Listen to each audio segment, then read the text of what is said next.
Halo semuanya, selamat malam. Kembali lagi di playlist Membuat API Sederhana menggunakan Node.js, Express, dan MySQL bersama saya Muhammad Putragi.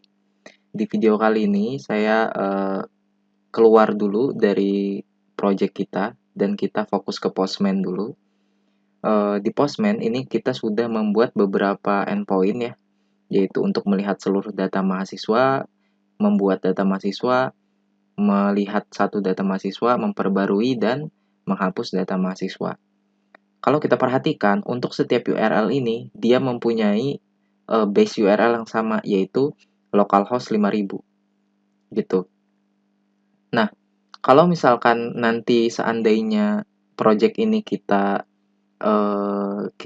deploy, kita hosting gitu, berarti kan nanti domainnya ini berubah, HTTP, kemudian apa gitu, misalkan mystudent.com. Nah, di Postman-nya berarti kita harus mengubah satu-satu untuk get ini apa, untuk post ini apa, untuk get yang mengambil data mahasiswa ini juga kita ubah semuanya. Nah, ada nggak sih caranya supaya uh, base URL-nya ini kita buat jadi variabel terus nanti kita panggil aja. Dan kalau mengubah tinggal ubah variabel tersebut. Nah, kalau di Postman itu bisa, jadi kita bisa ngebuat environment di sini ya. Kita buat environment. Nah, klik yang tanda mata, kemudian environment, di environment klik add.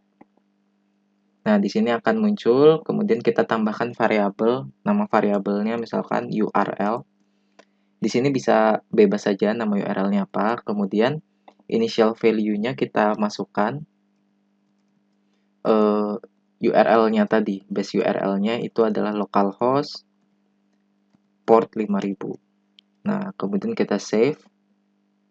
Setelah kita save, di sini itu bisa kita hapus localhost 5000-nya, kemudian kita ganti menjadi kurung kurawal buka 2 kali, kurung kurawal tutup 2 kali, kemudian di tengahnya kita masukkan variabelnya apa.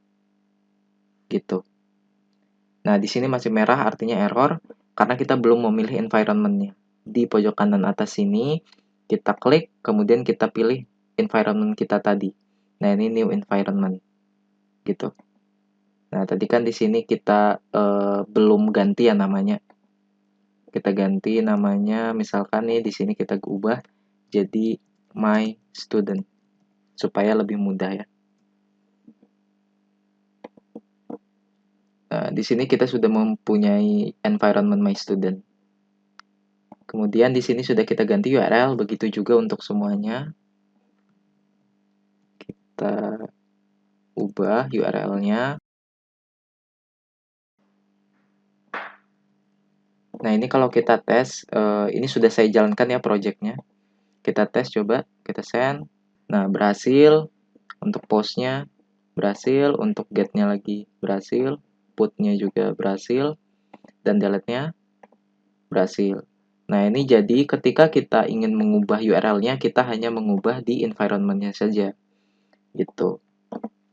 Nah, untuk nanti kalau misalkan kita close ini kan itu tidak tersimpan ya. Nanti kita harus mengetikkan lagi url/api/students dan itu merepotkan. Gimana caranya supaya kita simpan? Di sini di bagian kiri, di bagian collection itu bisa kita tambah create collection. Kemudian namanya apa? Kita bikin saja my student API. Kemudian kita enter.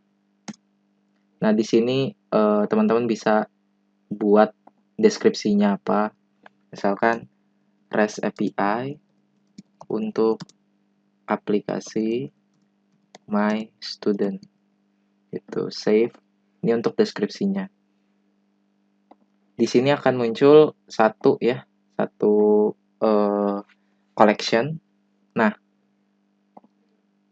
si URL ini akan kita simpan ke collection ini. Caranya adalah di sini ada tombol save.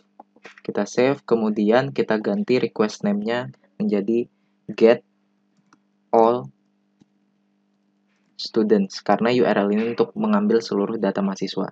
Kita masukkannya kemana? Ke My Student API. Kemudian di sini saya mau membuat folder students. Jadi nanti kalau misalkan kita punya user, punya transaction, kita buat folder lagi. Klik Save to Students. Nah, nanti di sini akan membuat folder. Yang lainnya juga kita simpan. Ini adalah create student. Kemudian di sini bisa teman-teman masukkan deskripsinya. Yang ini kita simpan juga menggunakan ini get student. Ini kita simpan menjadi update student. Dan yang terakhir kita simpan menjadi delete student. Nah, jadi Postman kita sudah rapi ya di sini. Ada My Student API collection-nya, kemudian ada folder students yang isinya ada get, ada post, ada get, ada put, ada delete. Nah, ini kalau kita close, kemudian kita buka Postman kita tinggal mencari kita mau apa, get all students kah, create student, get student, update student, atau delete student ya.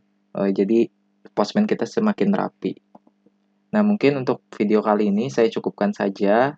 Semoga videonya bermanfaat dan selamat malam semuanya.